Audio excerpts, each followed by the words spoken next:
पण मागल्या काळामध्ये आपण कारखाना मला देण्यासाठी मदत केली, सहकार्य केलं, लिफ्ट इरिगेशनला परवानगी दिली। आज 10,000 एकर लिफ्ट इरिगेशन मध्ये भिजतंय। या बॅरेजेस मधून देखील आता 1000च्या आसपास आपल्याला सिंचनाची सोय होणार आहे। 2019 मध्ये शेवटच्या वर्षामध्ये दादांनी निर्णय घेण्याच्या अगोदर दादा किती लोकांनी मतदाराशी हितगुज केले मला माहिती नाही। माझ्या मतदारसंघाची सिच्युएशन वेगळी आहे, पुरोगामी विचाराचा मतदारसंघ आहे। आपण शपथविधी घेतल्याबरोबर मी गावाकडे आलो आणि माझ्या सर्व कार्यकर्त्याला बोलवून घेतले की बा अशा प्रकारचा निर्णय घ्यायचे आपल्याला, आपले मत मला सांगा। आम्ही सांगितलं इकडे राहायचं का तिकडे राहायचं, कुणालाही अपशब्द बोलायचं नाही। आणि मग अशा प्रकारचा संमिश्र प्रतिसाद तरुण वर्ग सगळा आपल्या बाजूने होता आणि त्यांना सांगितले की दुसऱ्या दिवशी सकाळी 11 वाजता मी तुम्हाला ज्या बाजूने दिसेल त्या बाजूने गेलो असं समजायचं। पण यांच्या विश्वासघात केला नाही मी, काही खोके घेऊन आम्ही गेलो नाही। मग आपले सहकारी मित्र विक्रम काळे साहेबांशी चर्चा केली, सतीश भाऊ चव्हाण साहेबांची यांच्याशी चर्चा केली, पत्रकार मित्राशी चर्चा केली आणि आम्ही हा निर्णय घेतला। आज मला छातीवर हात ठेवून जर विचारलं की तुम्ही हा निर्णय घेतल्यामुळे समाधानी आहात की मी 100% समाधानी आहे, याचं उत्तर एवढंच आहे माझं। आपण मतदारसंघाला खूप मोठा न्याय दिला। या मतदारसंघामध्ये शहरामध्ये अनेक इमारती झाल्यात। आज आपल्याला त्याचं लोकार्पण करायचं होतं पण करणं बरं दिसणार नाही म्हणून आपण ते तसंच ठेवलंय। उद्घाटन झाले असं गृहीत धरू लोकार्पण सोहळा। बॅरेजेसला देखील जायचं नाही, कारण दादा या ठिकाणी आलेत ते आपल्या प्रेमाखातर आलेत। त्यांच्या भवितव्यासाठी बाकीचे सगळे कार्यक्रम आम्ही कॅन्सल केलेत। आमच्यासाठी तुम्ही आल्याबद्दल जनतेच्या वतीनं आणि माझ्या वतीनं लाख लाख आभार मानतो तुम्हाला। बघितलं आपण या मतदारसंघामधले रस्ते असतील, आरोग्याची सोय असेल, MSEBचे प्रश्न असतील, रस्त्याचे प्रश्न असतील, शिक्षणाचे प्रश्न असतील, शेतीचे प्रश्न असतील, मॅक्झिमम दादा न्याय आपण या ठिकाणी दिला।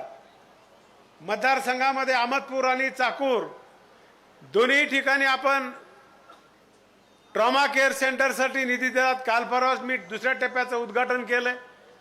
भविष्यामध्ये लागणारा स्टाफ असेल, इक्विपमेंट असेल, ते देखील आपल्याला मिळून या भागातल्या शहरातल्या आणि तालुक्यातल्या लोकांना काही अपघात झाला, काही अडचण आली तर या ठिकाणी आपल्याला या माध्यमातून आपल्याला मदत होणार आहे। किनगावकरांची खूप मोठी मागणी होती, 50 गावं त्या किनगावच्या बाजूने होते। स्वर्गीय माझे मित्र मधुकर दादा मुंडेंची खूप माझ्या इच्छा होती, आदरणीय जाधव साहेबांची इच्छा होती की या भागामध्ये ग्रामीण रुग्णालय झालं पाहिजे आणि त्याची मान्यता भेटली। त्याबद्दल राज्याचे मुख्यमंत्री शिंदे साहेब असतील, आदरणीय दादा असतील, आदरणीय देवेंद्रजी फडणवीस साहेब असतील आणि खास करून तानाजी सावंत त्यांनी देखील खूप मोठा दिलासा दिला आणि ग्रामीण रुग्णालयाची त्या ठिकाणी मान्यता दिली, म्हणून त्या भागातलाही प्रश्न मिटला। ग्रामीण रुग्णालयासाठी रोकडा सावरगावाला मंजूर झालं, त्याच्या कामाला दादा मागच सुरुवात केलेली आहे। त्याचबरोबर खंडाळी सारखं गाव जिल्हा परिषदचं तेच त्याच पद्धतीचं होतं आणि त्यालाही देखील 2 दिवसाखालीच प्राथमिक ग्रामीण रुग्णालयाची मंजुरी भेटली। त्याबद्दल मी आरोग्याचे काही अंश आमचे निश्चितपणे प्रश्न सुटलेले आहेत। म्हणून तुमचं या ठिकाणी या वर्षामध्ये 1.5 वर्षामध्ये तुम्ही जी कामगिरी केली, सरकारने कामगिरी केली, त्याचा आम्ही कुठेतरी आभार मानावं, तुम्हाला कौतुक करावं तुमचं। अशा प्रकारचा हा कार्यक्रम या ठिकाणी आपण ठेवला। त्याचबरोबर क्रीडांगणासाठी संजय बनसोडे साहेबांनी देखील खूप मोठी मदत केली। किनगावला देखील अहमदपूर शहरामध्ये जागा भेटत नव्हती, किनगावला दिली, तिथं देखील दुसरा आपल्या घोषणेमुळे क्रीडांगणाला पुन्हा 5 कोटी रुपये भेटलेले आहेत।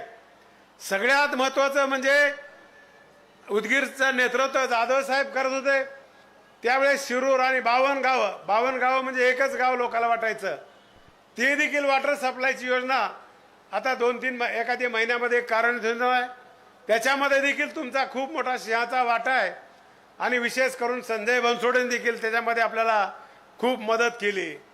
चाकूर हे चाकूरकर साहेबाचं गाव आहे. नवीन तालुक्याची नगरपंचायतची निर्मिती केली आणि मग चाकूरला देखील पिण्याच्या पाण्याचा खूप मोठा प्रश्न होता. तिथला नगराध्यक्ष कोण आहे हे आम्हाला बघायचं नाही. इथं देखील नगराध्यक्ष बीजेपीचंच होते, पण त्यांनी देखील राजकीय जोडे बाहेर सोडले. या अहमदपूर शहरामध्ये देखील नगरपालिकेची तिथे कॉम्प्लेक्स केलं, प्रशासकीय इमारत केली, इथे पोलीसच्या इमारत केली, ॲनिमल हजबंड्रीची असेल, दुसरी पंचायत समितीची इमारत केली, तिथं देखील 36 कोटीचं काम चालू आहे, ते अंतिम टप्प्यात आलंय. आणि मग हे दोन्ही ठिकाणी चाकूर आणि अहमदपूरला हडवतीला 50 कोटीची वॉटर सप्लायची योजना मंजूर झाली. आता अंतिम टप्प्यात ती योजना आलेली आहे. 10 गावं आमचे आहेत आणि संजय भाऊच्या मतदारसंघातले काही गाव आहेत. चाकूरची 70 कोटीची इमारत केली. मागल्या कालखंडामध्ये सरकार त्यांचंच, आमदार त्यांचाच, दोन्ही तालुक्यामध्ये कधी 10-20 लाखाचा निधी आला नाही. पण यावेळेस मात्र दादा तुम्ही अहमदपूर शहरामध्ये जर बघितलं तर 30 कोटी रुपयाचा निधी दिलाय आणि बहुतांश या अहमदपूर शहरातले रस्ते सगळे झालेले आहेत म्हटलं तर चुकीचं ठरणार नाही. अशा प्रकारचं काम या शहरामध्ये झालंय. चाकूरमध्ये देखील आपण अशाच पद्धतीने 25 कोटीचा रुपयाचा निधी दिलाय. त्याही शहरामध्ये पूर्ण रस्ते आपण केलेले आहेत. सीएम जसोय असेल, पीएम जसोय असेल, त्या माध्यमातून या मतदारसंघामध्ये रस्त्याचं खूप चांगलं निधी भेटला. पांदण रस्ते असेल, 1133 केवे असतील, इथे बोतीला मंजूर झालंय, रायवाडीला मंजूर झालंय, अहमदपूर तालुक्यामध्ये देखील एक मेथीपशी झालंय. सौर ऊर्जेच्या माध्यमातून जो काही प्रश्न होता शिरूर तासबंद आणि चाकूरला, तिथेही आमचा या ठिकाणी प्रश्न सुटलाय. सीएम जसवायचे छोटे छोटे बांधारे आहेत, त्याला देखील आपण अडवलंय.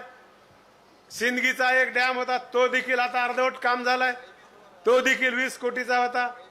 काही धरणं आमचे जुने जाधव साहेबाच्या काळातले झाले होते, ते सगळे वेस्टवेअर फुटले होते.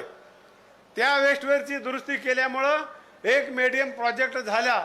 अशा प्रकारचं एक काम आम्हाला मिळाल्यासारखं झालंय आणि ते देखील बाकीचे उर्वरित काम आहेत ते देखील आम्ही टप्प्याटप्प्यानं पूर्ण करून या भागातल्या सिंचनाची व्यवस्था आम्ही पूर्ण करणार आहोत. अशा प्रकारची आम्हाला या ठिकाणी या शेतकऱ्याला गवाही द्यायची आहे. अजून आपला दादा सगळ्यात महत्त्वाचा 24 ते 29चा प्रोजेक्ट आहे, ते तुमच्याशिवाय कुणीच करू शकत नाही. आमची तुमच्याकडून अपेक्षा आहे. त्याच्यासाठी 50 दशलक्ष घनमीटर गोदावरून पाण्याची आपल्याला परवानगी भेटलेली आहे. ते पाणी 70 किलोमीटर येणार आहे. पुन्हा इथे अजून एक त्याच्यासाठी वेगळे बॅरेजेस आपण वृद्धामध्ये करणार आहोत आणि ते पाणी तिथून झरीला जाणार आहे. झरीवरून जसं पश्चिम महाराष्ट्रामध्ये इथं परळी पशे वडवणीला झालंय, सगळं ग्रॅव्हिटीने पाणी येणार आहे, वाहून जाणारं पाणी येणार आहे. आणि त्याच्या खालचे जे काही तालुक्यातला 12ने भाग आहे, हे सगळे डॅम उन्हाळ्यामध्ये एकदा भरून घेतले की मग सगळे मतदारसंघातले बहुतांश भाग 20,000 एकर जमीन या मतदारसंघातली पाण्याखाली येणार आहे. ते स्वप्न आम्हाला तुमच्या हातून करून घ्यायचे. त्याच्यासाठी आम्हाला ह्या 2024 मध्ये तुमची मदत लागणार आहे आणि ते दुसऱ्यामध्ये क्षमता कुणाचीच नाही. याच्यासाठी आम्ही आमदारकी कामाला लावले. आमदार म्हणजे केवळ मौज मजा करण्यासाठी नाही, केवळ काही रस्ते करण्यासाठी नाही किंवा सभागृह केलं म्हणजे काम झालं असं नाही. ते तर सुविधा आम्हाला करायच्यात, केल्यात, पण आम्हाला या भागातल्या तरुणाच्या हाताला काम लावायचे आहे. आम्हाला महिलेला इथं कामाला लावायचे आहे. बँकेच्या माधून त्यांना अल्प बचत गटाला मदत करायची आहे, शेतकऱ्याला मदत करायची आहे. तुमच्याकडे बघत बघत आम्ही काम करायचा प्रयत्न करत आहोत. उजना डेअरीच्या माध्यमातून दादा निश्चितपणे चांगलं काम चाललंय. वेळेवर 10-10 दिवसाला पैसे देतोय. बायो प्रॉडक्ट आपण आता निर्मिती केली आहे. चाकूर तालुक्यामध्ये बीएमसी घ्यायची आणि चाकूर तालुक्यामध्ये देखील या डेअरीचं मोठं काम करून, जसं बारामती झालंय, आधीच आम्हाला सांगितलंय की विकास करत असताना मोठ्याकडे बघायचं असतंय आणि संसार करत असताना बारक्याकडे, गरीब माणसाकडे बघून संसार करायचा आहे. म्हणून आम्हाला तेवढं तुमच्या एवढं होणार नाही, पण आमचा नेता करतोय, मग आम्हाला देखील त्यांचा आदर्श घेऊन काम करायची भूमिका आमची राहिलेली आहे। आणि आता जे काही तुम्ही चांगले निर्णय घेतलात, एक तर आमच्या लाडक्या बहिणीचा निर्णय घेतलात, अर्ध सभागृह दादा तुमच्या सगळ्या बहिणी इथं तुमच्या सरकारचं आणि तुमचं स्वागत करायसाठी आल्यात, आणि बहिणीच्या वतीनं तुमच्या वतीनं मी या ठिकाणी बहिणीला आपल्याला हमी देतो, ही योजना आम्ही बंद होऊ देणार नाही, करणार नाही। अधिक कसं देता येईल ते काम करायसाठी दादाच्या पाठीमागे राहा, राज्याचा मुख्यमंत्री दादाला करा, अधिक वाढ कशी करता येईल त्याचा प्रयत्न आम्ही करणार आहोत। शेतकऱ्यासाठी काय केलंय वाटतंय लोकाला, मागल्या काळामध्ये झाल्यात काही आमच्या चुका, आम्हाला दुरुस्त करायसाठी संधी द्या। सोयाबीनला गेल्या वर्षी भाव भेटला नाही, 23ला आपल्याला राज्य सरकारला आणि दादाला सांगितलं, दादा सोयाबीन असेल, कापूस असेल, कांदा असेल, प्रचंड नुकसान झालंय, लोकसभेला फटका बसला, परंतु त्याची भरपाई सरकारने आणि दादाने केली। गेल्या वेळी सोयाबीनला भाव कमी भेटलाय म्हणून हेक्टरी 5,000, जास्तीत जास्त 2 हेक्टर पर्यंत 10,000 रुपये, या 2 तालुक्यामध्ये 30 कोटी रुपये आमच्या शेतकऱ्याच्या खात्यावर जमा झालेत। आता सोयाबीनच्या भावाच्या संदर्भात सरकारने थोडासा वेगळा निर्णय घेतलाय, काही ना काही आपल्याला दिलासा भेटलाय। सोयाबीन आपल्याला या ठिकाणी सरकारच्या माध्यमातून खरेदी केंद्र करायची परवानगी भेटली आहे, ऑनलाईन चालू झालेत। दसऱ्याच्या दिवशी आम्ही सगळ्या कामाचे उद्घाटन करणार आहोत आणि 4,892 रुपयानं हमी खरेदी सरकार करत आहे। शेतकरी राजांनो, तुम्ही काळजी करू नका, आम्ही जिथं गेलो तिथं आम्हाला तुमचीच काळजी आहे, पण सगळे एकदाच होणार नाही। तुमच्यावर अन्याय झालाय, तुमचा प्रतिनिधी म्हणून मान्य करतो, पण झालेल्या चुका आम्ही या भविष्याच्या काळामध्ये सोडवण्यासाठी आम्ही कटिबद्ध आहोत। आज बघितलं आपण, लाईटचा एवढा मोठा प्रश्न होता, त्याच्या संदर्भात देखील दादाने आणि सरकारने पूर्ण लाईट बिल माफ केलंय। आपल्याला पाऊस अंधारात पाणी द्यावं लागतंय, पाण्याचा अपव्यय होतोय, ज्यादा पाणी होऊन पिकाचं नुकसान होतंय, कमी पाणी होऊन पाणी तिथे गेल्यामुळं तिथं नुकसान होतंय। त्याच्यामुळं मागल त्याला 1 HP ते 7 HPच्या अशा प्रकारची परवानगी दिली आहे। ते तातडीनं तुम्हाला सौर ऊर्जा पंप देण्याचं सरकार माझं कटिबद्ध आहे। शिक्षणामध्ये शिक्षण महाग झालंय, त्याच्याबद्दल मोफत शिक्षणाची सोय केली आहे। एक नाही अनेक योजना केल्या। मोदी साहेबांनी आपल्याला उज्ज्वला गॅस दिली, पुन्हा मध्यंतरीच्या काळामध्ये गॅस वाढला। देशाचं काही आपल्या हातात नाही, पण राज्याचं मात्र आपल्या हातात आहे।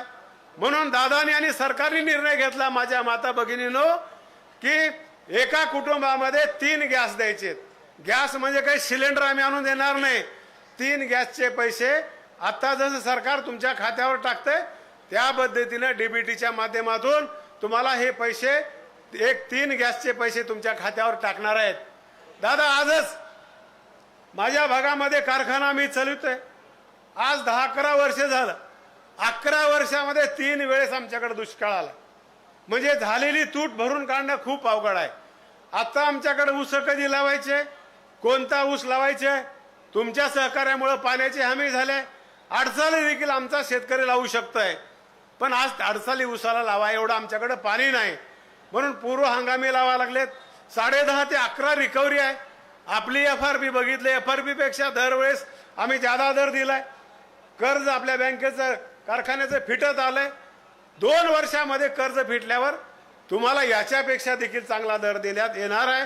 आजच या वर्षी 2500 ॲडव्हान्स दिलाय, दादा येणार आहेत म्हणून आम्ही तुमच्या खात्यावर 100 रुपयाचा हप्ता पूर्ण टाकलेला आहे, ते देखील पैसे तुम्हाला 2 दिवसामध्ये मिळणार आहेत। आणि हे देखील परिस्थिती बदलणार आहे। त्या ठिकाणी आपण इथेनॉलचा प्रोजेक्ट दादाच्या मार्गदर्शनाखाली उभा केलाय। तेवढंच नाही, त्या धरणातलं पाणी वेस्ट जात होतं, लाईट बिल जास्त येत होतं, म्हणून 30 कोटी रुपयाचं आस्थारीकरण केलंय।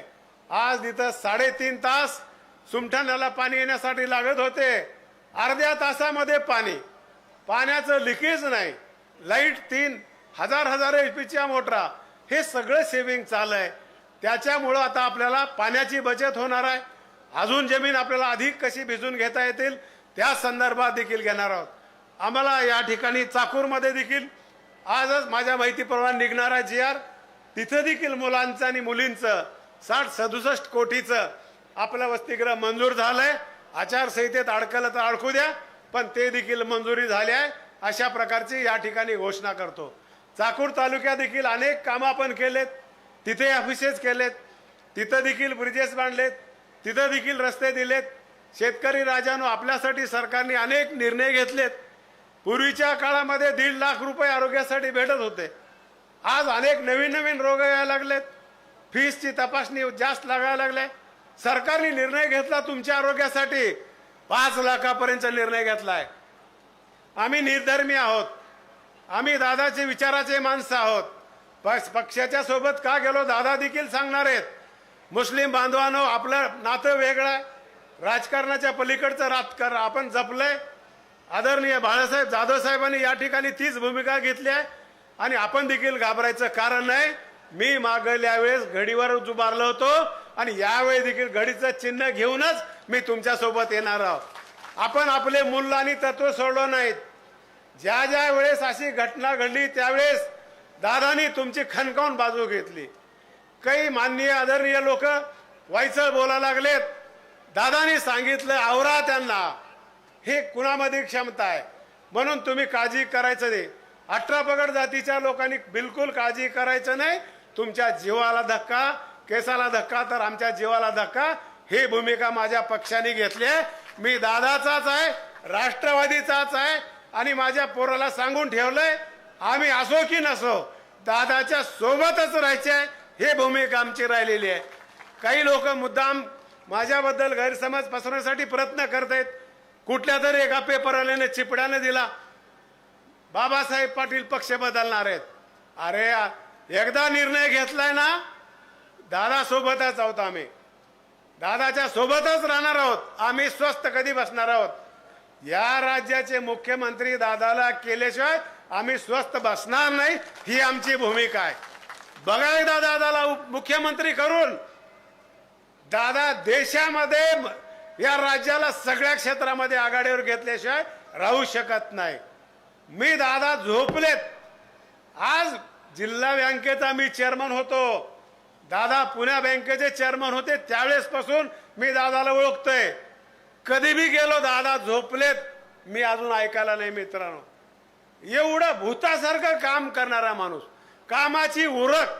महाराष्ट्रातल्या कुण्या भागामध्ये काय लागतंय, कुणाचे प्रश्न प्रायोरिटी सोडायचे, आरोग्याचे प्रश्न, शिक्षणाचे प्रश्न, शेतीचे सिंचनाचे प्रश्न, या सगळ्या गोष्टीची माहिती दादाला आहे.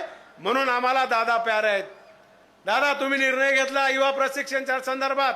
महाराष्ट्र शासनाने तरुणाची ओरड आहे का तर आहे. सुशिक्षित बेकाराला कामा लागत नाहीत, हे मलाही मान्य आहे. म्हणून आपण 35% जागा आपण भरायची परवानगी दिली आम्हाला. आज आपल्या कारखान्यामध्ये असतील, बँकेमध्ये असेल, शिक्षण संस्थेमध्ये असेल, 18 पगड जातीचे लोक बाळासाहेब जाधव साहेबांनी, आम्ही अविनाश जाधवने घेतलेत आणि भविष्यात देखील अशाच प्रकारचं काम करणार आहे. कोण हेड आहे आमच्याकडे? दादानी ते पत्ते पाळलेत. त्यांचे बी कारखान्यामध्ये असू, दादाचे जेवढे युनिट असतील तिथं जातीचा विचार केला जात नाही, कामाच्या जातीचा विचार केला जातोय. आम्ही देखील तोच विचार करतोय. आमच्या कारखान्याचा प्रमुख कोण आहे? सांगली जिल्ह्यातला 11 वर्षापासून आहे. आमच्या कारखान्याचे इंजिनियर कोण आहे? नंतर माहिती आम्हाला मिळाली. आम्ही जात विचारत नाही. ज्यावेळेस ह्याची माहिती दिली संजय भाऊ, त्या दिवशी जातीचा कॉलम आम्ही टाकलाच नाही. त्याचं शिक्षण आणि त्याचं नाव आणि गावाचं अशा प्रकारचं काम केलंय. समाजामध्ये काही लोक वातावरण राजकारणाची पोळी भाजवण्यासाठी काही बोलायला लागलेत. असं चालून आपल्याला चालणार नाही. 18 पगड जातीच्या लोकाला, सर्व मुस्लिम, दलित, रेड्डी, धनगर, हटकर, माळी, बंजारा, वंजारा सगळ्यालाच न्याय दिलाय आणि तेच भूमिका भविष्यात आमची राहणार आहे. खेळामध्ये देखील आम्हाला चांगल्या प्रकारची प्रगती करायची आहे, संगीतामध्ये करायची आहे, पेंटिंग मध्ये करायची आहे, शिक्षण भविष्यात कोणतं घ्यायचे आहे त्याचं तुम्हाला इथं आम्ही मार्गदर्शन उन्हाळ्यामध्ये देऊन आमच्या भागातले पोरं देखील परदेशामध्ये गेले पाहिजेत. काही लोक म्हणतात सर्वसामान्यासाठी काय, सांगितल्याशिवाय कळणार नाही. काल परवाच आमच्या नागठाण्यामधला एक मुलगा शेतकऱ्याचा त्याची इच्छा होती जर्मनीला जायची, पैशाची व्यवस्था होत नाही, ते 10 एकर ऊस होता, पण अविनाशनं सांगितलं त्याच्यासाठी सगळी व्यवस्था केली, सगळी म्हणजे लंडनमध्ये UK मध्ये, आणि त्याचा मित्र आहे गुरुदास म्हणून, त्याला सांगितलं की त्याचा विषय आणि त्याची नोकरी, त्याला नोकरी त्याच पद्धतीची द्यायची व्यवस्था केल्या. इथं त्याचे वडील बसले असतील मित्रांनो. आमचेच पोरं परदेशात गेले, व्यासपीठावरच्याच कार्यकर्त्याचं भलं झालं म्हणजे आमची प्रगती झाली नाही, तर खाली बसलेल्या शेवटच्या माणसाची, सर्वसामान्य माणसाची प्रगती झालेली बघायची आहे. व्यापार करणाऱ्या पोराचं बघायचे आहे, खेळामध्ये अहमदपूरच्या पोरांनी ऑलिम्पिकमध्ये भाग घेतलेला बघायचे आहे, संशोधनामध्ये आमचे पोरं गेलेले बघायचे आहे. याच्यासाठी आम्हाला राजकारण करायचे आहे.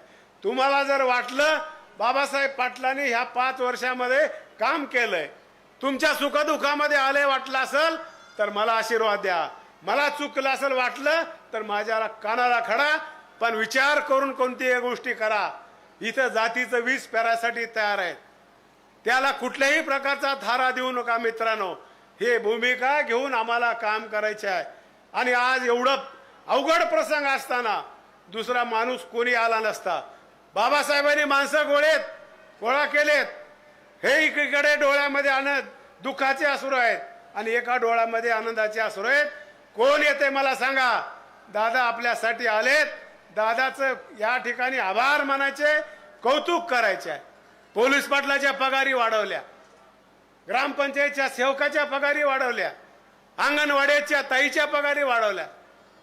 माझं तर तेच मत होतं, ज्या दिवशी आमच्या शिक्षण विभागाला जास्त न्याय भेटणार आहे, दादा मला 100 कोटी रुपये कमी द्या विकासाला, पण माझ्या भागातल्या शिक्षणासाठी लागणारे चांगले शिक्षक, चांगल्या प्रकारचे प्राध्यापक, आम्हाला इमारती उभा करायच्या.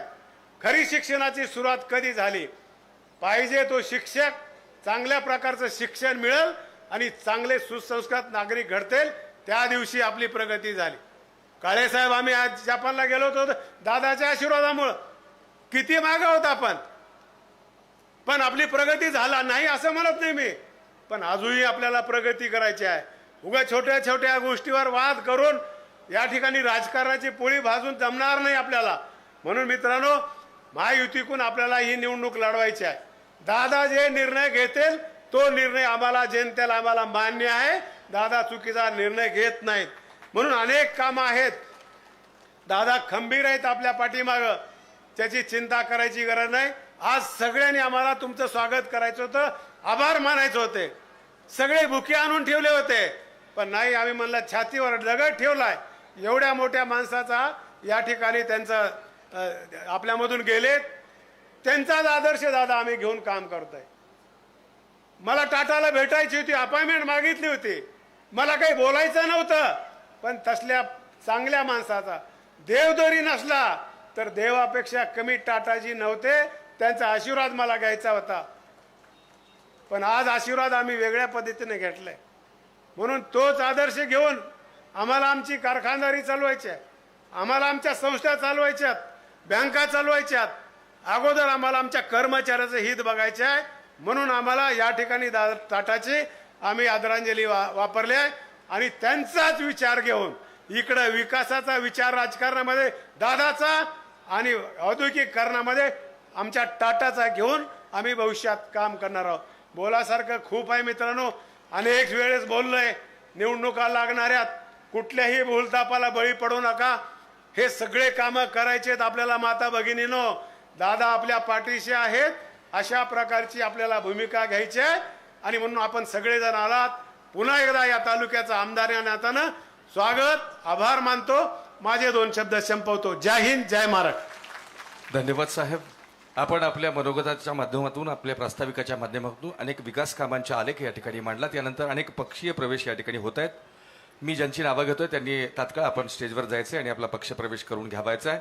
मी आदरणीय व्यासपीठाला विनंती करणार आहे, कृपया या सर्व कार्यकर्त्यांचा आपण पक्षीय प्रवेश आपण या ठिकाणी संपन्न करूयात. माननीय श्री बालाजी चाटे, चिखली उपसरपंच, यांनी समोर यायचंय.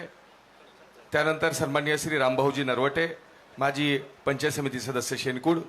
यानंतर माननीय श्री जीवनजी कापसे, परचंडा, यांनीही स्टेजवर जायचंय. युवा उद्योजक पुणे माननीय श्री शंकर चंद्रकांतजी पाटील नळेगाव चाकूर तालुका सरचिटणीस माननीय श्री श्रीनिवास ज्ञानोबा जगताप गोताळा युवा उद्योजक माननीय श्री मयूर कापसे परचंडा माननीय श्री गाजी जहागीरदार काळेगाव माननीय श्री बबलूजी शेख अहमदपूर माननीय श्री परमेश्वर दिलीप जगताप गोताळा माननीय श्री अरुण जगताप माननीय श्री गौतम विश्वनाथ दंडे नळेगाव माननीय श्री बालाजी शिवदास चोले अहमदपूर माननीय श्री विकास गौतम भालेराव नायगाव माननीय आझमभाई रुईकर माननीय सय्यद गैबीसाब हळणीकर माननीय बालाजी महाजन अहमदपूर माननीय हाजी रहीम शेख अहमदपूर आपणा सर्वांचं पुनश्च एकदा या पक्षामध्ये राष्ट्रवादी काँग्रेस पार्टी पक्षामध्ये हार्दिक हार्दिक स्वागत होत आहे। आदरणीय दादांनी रोजगार सेवक म्हणून या ठिकाणी 8,000 पगार केल्याबद्दल या संघटनेचे अध्यक्ष माननीय व्यंकटरावजी मुळे यांच्या वतीने आदरणीय दादांचं या ठिकाणी आभार व्यक्त करण्यात आलेला आहे। पोलीस पाटील संघटनेच्या वतीनेही या ठिकाणी मानधनात वाढ केल्याबद्दल माननीय संग्रामजी बरुरे यांच्याही वतीने आदरणीय अजितदादा पवार साहेबांचं या ठिकाणी हार्दिक हार्दिक स्वागत केलेलं आहे। बबलू शेख परमेश्वर दिलीप जगताप सन्माननीय अरुण जगताप गौतम विश्वनाथ दंडे बालाजी शिवदास चोले विकास गौतम भालेराव आझमभाई रुईकर सय्यद गैबीसाब हळणीकर बालाजी महाजन अहमदपूर आणि हाजी रहीम शेख या सर्वांचा पक्षीय प्रवेश या ठिकाणी होत आहे। या सर्व कार्यकर्त्यांचं एकदा आपण जोरदार टाळ्यामध्ये आपण त्यांचं पक्षामध्ये स्वागत करूयात। पक्ष आणि संघटना या ठिकाणी या सर्व दादांच्या हस्ते या ठिकाणी प्रवेश झालेला आहे आणि काही निवेदनही या ठिकाणी स्वीकारण्यात येत आहे। यानंतर मी विनंती करणार आहे महाराष्ट्र राज्याचे सन्माननीय उपमुख्यमंत्री महाराष्ट्र राज्याचे अर्थमंत्री सन्माननीय अजितदादा पवार साहेब यांना मी विनंती करणार आहे की या शेतकरी मेळाव्याच्या संदर्भामध्ये आपण यावं आणि या विराट अशा जनसमूहाशी आपण संभाषण साधावं आपलं मार्गदर्शन करावं। महाराष्ट्र राज्याचे सन्माननीय उपमुख्यमंत्री माननीय अजितदादा पवार साहेब यांना विनंती करतो की या विशाल जनसमुदायास या शेतकरी मेळाव्यास या लाडक्या बहिणीस आपण अनंत योजना या सरकारमध्ये राहून एक विकासाचा परिपाक प्रत्येक काम कसं करावं शिस्तबद्ध कसं असावं याचं आपण उत्तुंग व्यक्तिमत्व आदरणीय अजितदादा पवार साहेबांना विनंती करतो की आपण या शेतकरी मेळाव्याला मार्गदर्शन करावं। आदरणीय अजितदादा पवार साहेब उपमुख्यमंत्री महाराष्ट्र राज्य। सुरुवातीला सर्वांना नमस्कार करतो। आजच्या या कार्यक्रमाला उपस्थित असणारे माजी मंत्री बाळासाहेब जाधव मंत्रिमंडळातील माझे सहकारी संजय बनसोडे विधिमंडळातील माझे सहकारी विक्रम काळे आपले लोकप्रिय आमदार बाबासाहेब पाटील युवकांचे राज्याचे अध्यक्ष सूरज चव्हाण जिल्ह्याचे राष्ट्रवादी काँग्रेस पक्षाचे अध्यक्ष डॉक्टर अफसर शेख ॲडव्होकेट व्यंकटराव बेंद्रे मीनाक्षीताई शिंगडे शिवाजीराव देशमुख शिवाजीराव काळे प्रशांत पाटील बबनराव भोसले शिवानंद तात्या हेंगणे मनचक्राव पाटील सूरज पाटील साहेबराव जाधव शिवाजीराव खांडेकर मिलिंदराव महालिंगे यशवंतराव जाधव राहुल सुरवसे गंगाधर अक्कनवर ॲडव्होकेट TN कांबळे सुलेमान शेख प्रशांत भोसले बाळू केंद्रे किसन पाटील राम नरवरे शिवदर्शन स्वामी रहीम पठाण इथं उपस्थित असणारे मार्केट कमिटीचे सर्व सन्माननीय सदस्य सर्व आजी माजी नगरसेवक नगरसेविका आजी माजी सरपंच उपसरपंच चेअरमन तसंच शेतकरी बांधव माझ्या माय माऊली भगिनी बहिणी पत्रकार मित्र बंधू भगिनींनो आणि माझ्या सर्व तरुण मित्रांनो खरं तर आज काल एक फार दुःखद घटना जगाच्या दृष्टीनं घडली आणि तुमच्या माझ्या भारताचे सुपुत्र की ज्यांनी टाटा म्हटल्यानंतर सगळ्यांना 100% एक विश्वास असायचा एक हमी असायची ते उद्योगपती रतन टाटा हे भारतीय उद्योग क्षेत्रातलं एक विश्वासार्ह आश्वासक अशा प्रकारचा हा चेहरा होता.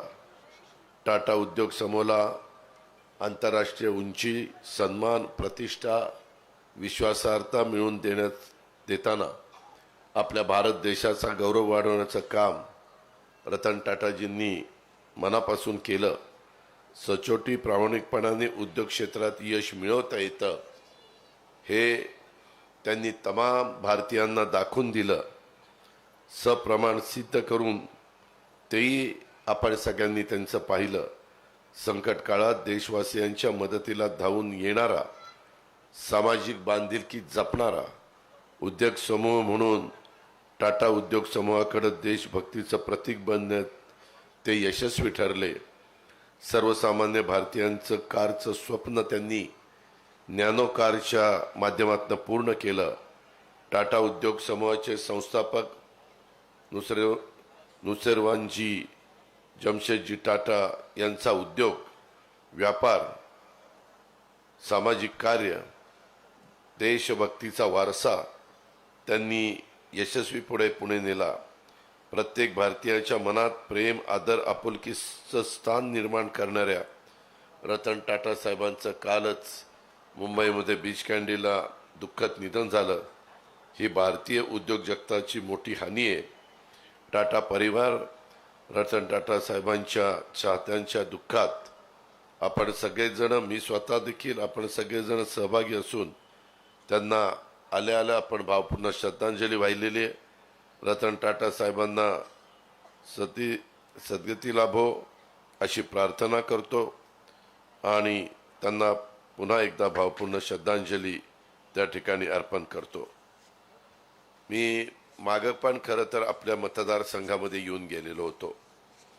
साधारण अनेक महाराष्ट्रातल्या विधानसभा मतदारसंघामध्ये जाण्याचा प्रयत्न मी अलीकडच्या काळामध्ये केला आहे. आपल्या अहमदपूर विधानसभा मतदारसंघातल्या कार्यक्रम मी बराच आधी घेतलेला होता, परंतु लवकरच आचारसंहिता असल्यामुळं अतिशय साधेपणाने हा सगळा कार्यक्रम करायचा आम्ही ठरवलं. त्यामध्ये अहमदपूरच्या विविध भागाचं राज्य सरकारच्या त्याच्यामध्ये आपण ज्या काही योजना केल्या, जसा उल्लेख सुरुवातीला बाबासाहेब पाटलांनी आपल्या भाषणामध्ये केला आणि काय साधारण केलं, कसं केलं. अहमदपूरकरांनो, खरं तर आम्हाला 5 वर्षामध्ये 3च वर्ष काम करण्याची संधी मिळाली. 1 वर्ष आमचं करोनामध्ये गेलं, तुमचंही गेलं, जगाचं गेलं. कारण लॉकडाऊन होतं, अनेक उद्योग बंद पडलेले होते, अनेकांच्या नोकऱ्या गेल्या, अनेकांचे व्यवसाय बसले.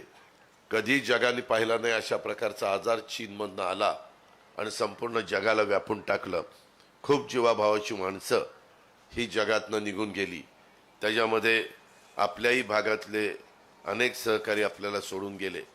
परंतु काळाच्या नियतीच्या पुढे तुमचं माझं काही चालत नाही. आपण त्याच्यातून अडचणीतल्या माणसाला बाहेर काढण्याचा प्रयत्न करतो. ती आपली परंपरा आहे, ती आपली शिकवण आहे. शाहू फुले आंबेडकरांचा विचार हा आपल्या प्रत्येकाच्या मनामध्ये रुजला गेलेला आहे आणि त्यांच्या विचारातूनच आपण सगळ्या समाजाला पुढे नेण्याचा प्रयत्न करत असतो. आणि त्याच्यामुळं मी पहिलाच कार्यक्रम दिलेला होता, म्हणून आज साधेपणाने इथं आम्ही आलो. त्याच्यामध्ये बाबासाहेबांनी पहिलं भाषण केलं आणि मी केलं. इतरांनाही बोलायचं होतं, परंतु एकदम साधेपणाने पुढे जायचं आम्ही ठरवलं. गंगा गजगोलाईची जगदंबा माता आणि रेणापूरची रेणुका मातेला प्रथम मी वंदन करतो. व्यासपीठासमोर माझ्या उजव्या बाजूला मोठ्या संख्येने बसलेल्या स्त्री शक्तीला देखील मी आज नवरात्र महोत्सवाच्या निमित्तानं अभिवादन करतो. यापूर्वी मला आठवतंय 28 ऑगस्ट 2024ला बाबासाहेबांनी माझा इथं कार्यक्रम घेतलेला होता आणि आपल्या अहमदपूर तालुक्यातल्या जनतेशी, माझ्या मायमाऊलींशी, माझ्या लाडक्या बहिणींशी संवाद साधण्याचा प्रयत्न मी त्यावेळेस केलेला होता. त्यावेळेस आपण मला दिलेल्या प्रेमाने, आपुलकीनं, विश्वासाने अक्षरशः मी भारावून गेलेलो होतो. आज पुन्हा एकदा माझ्या अहमदपूरच्या शेतकऱ्यांशी आणि माझ्या मायमाऊलींशी संवाद साधण्याच्या करता मी तुमच्या सगळ्यांच्या समोर उभा आहे। राज्यात सर्वत्र मोठ्या उत्साहामध्ये नवरात्रोत्सव साजरा होतोय। नवरात्रोत्सवाच्या निमित्तानं आपण स्त्री शक्तीचा, मातृशक्तीचा जागर करतो। हा आपल्या सर्वांच्या संस्कृतीचा एक भाग आहे। भारतीय संस्कृतीमध्ये आपल्या स्त्रियांच्याकडं एक शक्तीचं प्रतीक म्हणून आपण सगळेजण पाहत असतो। माया, ममता, प्रेम, वात्सल्य, करुणेची मूर्ती।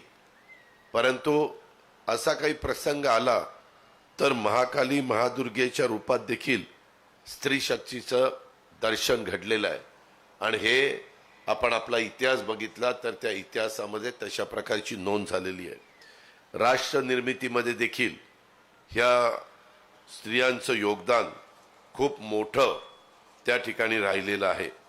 ह्या बाबतीमध्ये आपल्याला राजमाता जिजाऊ माँसाहेबांचा उल्लेख करता येईल, पुण्यश्लोक अहिल्यादेवी होळकरांचा उल्लेख करता येईल, महाराणी ताराबाई असेल, क्रांतिज्योती सावित्रीबाई फुले असेल, माता रमाई यांच्यासारख्या स्त्री शक्तीचा त्याग आणि त्यांच्या पराक्रमातूनच हा महाराष्ट्र घडलाय।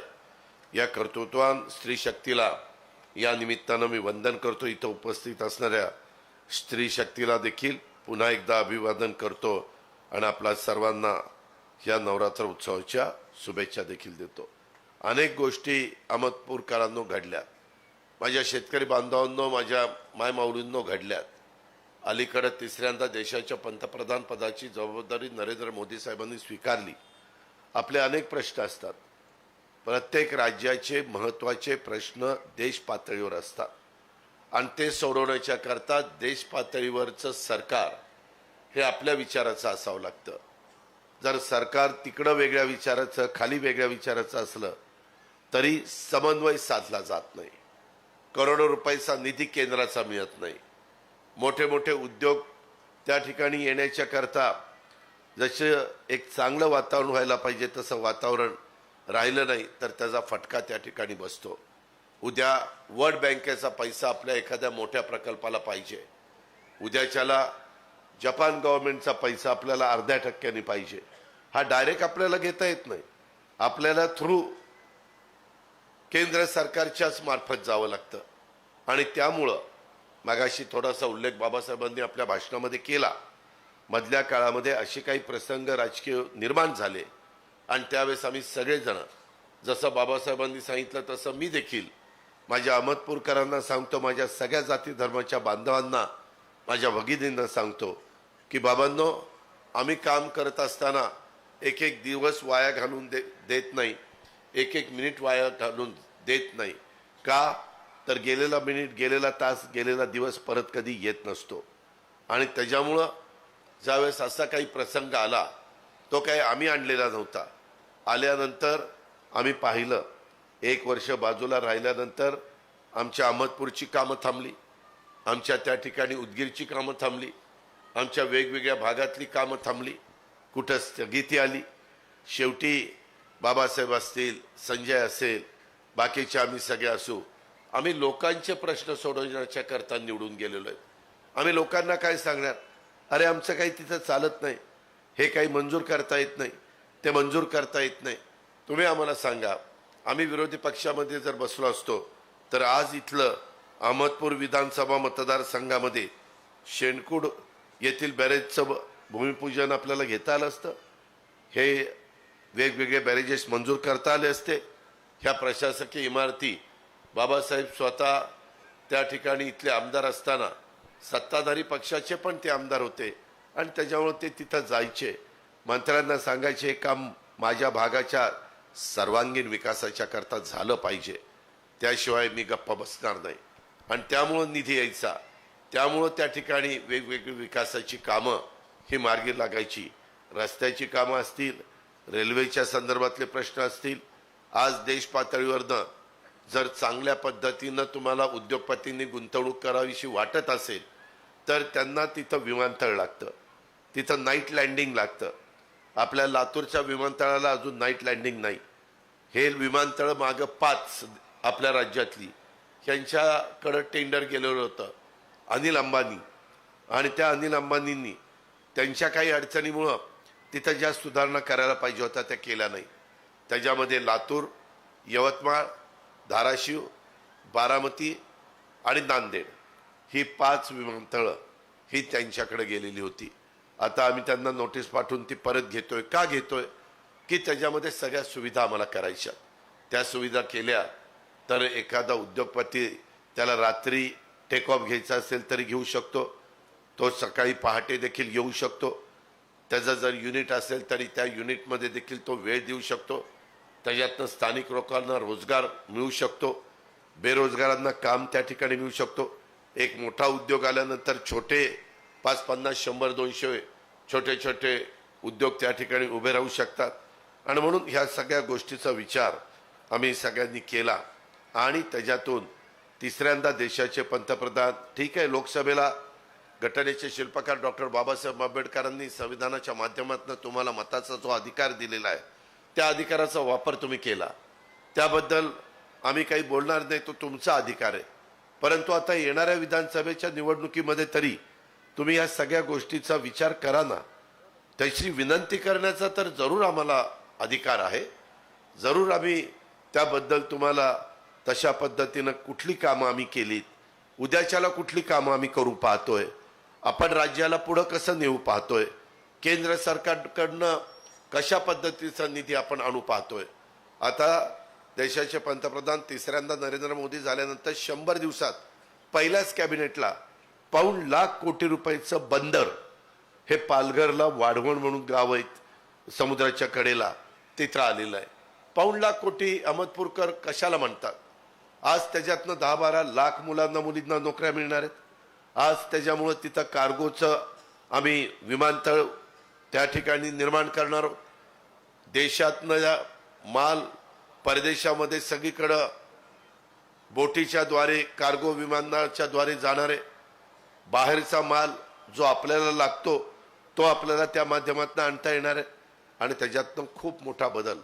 अहमदपूरकरांनो 30 वर्ष ते बंदर कुणाला करता आलं नाही, परंतु त्याचं काम त्या दिवशी आम्ही सगळेजण होतो, हा पण होता, संजय पण होता, आम्ही तिथं त्याचं भूमिपूजन केलं पंतप्रधानांच्या हस्ते. अशा कितीतरी, कालची गोष्ट, काल संध्याकाळी साधारण दुपारी 2:30-3ची गोष्ट असेल, संपूर्ण तुमच्या माझ्या महाराष्ट्रातल्या 36 जिल्ह्यात आम्ही सगळीकडे मेडिकल कॉलेज करायचा निर्णय घेतला. ज्या जिल्ह्यामध्ये सरकारी मेडिकल कॉलेज नव्हतं ती 10 मेडिकल कॉलेजची भूमिपूजन काल पंतप्रधानांच्या हस्ते, मुख्यमंत्री होते, आम्ही दोन्ही उपमुख्यमंत्री होतो, हसन मुश्रीफ त्या खात्याचे मंत्री होते, व्हिडिओ कॉन्फरन्सिंगच्या द्वारे त्याचं भूमिपूजन झालं. पण त्याच्यातनं एक मेडिकल कॉलेज सगळा जर खर्च शेवटपर्यंत बघायचं झालं तर 1,000 कोटी रुपये खर्च येतो. झालं ना 10,000 कोटी, निम्मे पैसे केंद्राचे, निम्मे पैसे राज्याचे. आज हा फायदा झाला. आज डॉक्टर जास्त झाले. आत्ता काहीतरी 1 लाख आपल्या महाराष्ट्रातल्या लोकांच्या मागं, त्याच्यामध्ये साधारण 84 डॉक्टर आहेत. आपल्याला 1 लाख लोकांच्या मागं 100च्या पुढं डॉक्टरांची संख्या न्यायची. दुर्गम भाग आहे, आदिवासी भाग आहे, डोंगरी भाग आहे.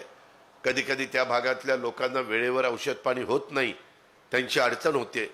आमच्या मायमाऊलींची डिलिव्हरी असते, बाळंतपण जर वेळेवर झालं नाही आणि तिथं कुठंतरी त्यांना दवाखान्यात न्यायला उशीर लागला तर त्याच्यामध्ये आईला पण धोका असतो, आईच्या जीवाला आणि बाळाच्या जीवाला धोका असतो. आज देशाचं स्वातंत्र्य मिळून 75 वर्ष झाली. ह्या गोष्टी झाल्या पाहिजेत. महाराष्ट्राच्या इतिहासामध्ये एका दिवशी 10 मेडिकल कॉलेजचं भूमिपूजन काल पहिल्यांदाच झालं. हे काम झालं नाही. आज 10 मेडिकल कॉलेज कशाला म्हणतात त्याच्यावरच आम्ही थांबलो नाही. इतर पण बाबतीमध्ये रस्त्यांची कामं, नॅशनल हायवेची कामं, तुम्ही लातूरकरांनो, अहमदपूरकरांनो, मराठवाडाकरांनो बघा ना, पूर्वीच्या काळात रस्त्याची काय अवस्था होती, तेव्हाही सरकार होती ना, मग का नाही त्यांनी तशा प्रकारचे निर्णय घेतले. आता वंदे भारत ट्रेन फायदा होत नाही, त्याच्या संदर्भातले नॅशनल हायवे फायदा होत नाही, वेगवेगळ्या प्रकारची धरणं, ज्याचा उल्लेख बाबासाहेबांनी मागाशी आपल्या भाषणामध्ये केला की अजूनही माझा मराठवाडा तहानलेला आहे. त्याला अधिकचं पाणी वेगवेगळ्या त्याच्यात प्रोजेक्टमधनं आलं पाहिजे. जसं वैनगंगा पैनगंगा प्रकल्प आहे, त्या प्रकल्पातनं जिथं जास्त पाणी आहे ते पाणी दुसऱ्या नदीमध्ये नेऊन तिकडचं शिवार ओलिताखाली आणायचंय. त्याच्यामध्ये पश्चिमेकडे पडणारं पाणी जे समुद्राला जातं ते पूर्वेकडे वळवायचं. ते पूर्वेकडे आणून तिथून ते पाणी नाशिक जिल्ह्यातनं माझ्या मराठवाड्यात आणायचं. माझा नाथसागर दरवर्षी भरत नाही, ज्याचा उल्लेख बाबासाहेबांनी केला. माझा इथला मांजरा असेल, माझा इथला निम्न तेरणा असेल, माझा सिद्धेश्वर असेल, त्याच्या संदर्भातलं कुठलाही धरण, येलदरी असेल, आपल्या इथलं धरण असेल, ह्या धरणामध्ये दरवर्षी पाऊस पडत नाही आणि भरत नाही. किती किंमत आपण मोजतो, काय आपली अवस्था होती. आणि त्यामुळं आपल्याला हे पावसाचं पडलेलं पाणी समुद्राला मिळतं, ते वळवण्याची टेक्निक आलंय ना, बोगदे. आता तुम्ही बघा उजनी, भीमा खोऱ्यातलं पाणी बोगदा काढलाय आणि सीना खोऱ्यात घातलंय, सीना नदीमध्ये. तिकडं कृष्णा खोऱ्यातलं पाणी नीरा खोऱ्यामध्ये घातलेलं आहे. बोगद्याच्या नवीन टेक्नॉलॉजीचा वापर करून आपण काही करू शकतो. मला आठवतं मी ह्या खात्याचा मंत्री असताना नाथसागर पासून बाबळी बॅरेज नांदेडच्या बॉर्डरला शेवटचा बॅरेज मी केला आणि सगळी नदी गोदावरी, आता संजय, मी, विक्रम, त्या ठिकाणी सूरज हेलिकॉप्टरने आलो, पूर्ण नदीत तुडुंब भरलेली. दोन्ही बाजूचा शेतकरी माझं ते पाणी उचलतोय. आत्ताच एका शेतकऱ्यांनी मला येऊन सांगितलं, कार्यकर्त्यांनी सांगितलं कानात, की दादा आता तुम्ही आम्हाला दिवसा वीज द्या. अनेक सरकार आली गेली, परंतु आठवड्यामधले निम्मा आठवडा रात्री वीज, निम्मा आठवडा दिवसा वीज. आता आम्ही काय तुमच्या करता निर्णय घेतला, आज माझ्या शेतकरी बांधवांच्या करता 3 हॉर्सपॉवर, 5 हॉर्सपॉवर, 7.5 हॉर्सपॉवर ह्याचं आता लाईट बिल भरायचं नाही, असा निर्णय घेतला की नाही? घेतला की नाही? तेव्हा का बोलतच नाही. मग कधी म्हणायचं राव का रागवलाय माझ्यावर? आता बघा इथं पंडित शहाजी गोरटे आलेत का? पंडित शहाजी गोरटे आहेत का इथं? किंवा संजीवनी बुटडा ते आलेत का? बुटडा जगन्नाथ गाडगे ते आलेत का? जगन्नाथ गडगेंचं 3 हॉर्सपॉवरचं मोटार बिल अहमदपूरचं त्यांचं होतं 4,603. सरकारने भरले 4,603. ग्राहकांनी भरायची रक्कम 0. हे बिल आम्ही त्यांच्याकरता आणलंय. त्याचबरोबर हे पंडित शहाजीराव, त्याच्यामध्ये त्यांचं बिल होतं 7.5 हॉर्सपॉवरचं 15,763. महाराष्ट्र शासनाने भरले 15,763. ग्राहकांनी भरायची रक्कम 0. त्याचबरोबर आमचे संजीवनी बुटडा, त्यांचं बिल होतं 5 हॉर्सपॉवरचं 7,661 आणि सरकारने भरलं 7,661. ग्राहकाला भरायची रक्कम 0. चालू वीज देयकाची पावती ही आम्ही दिलेली आहे. आता काही आमच्यावर विरोधक टीका करतात, अरे कशाचं आहे हे, चुनावी जुमला आहे.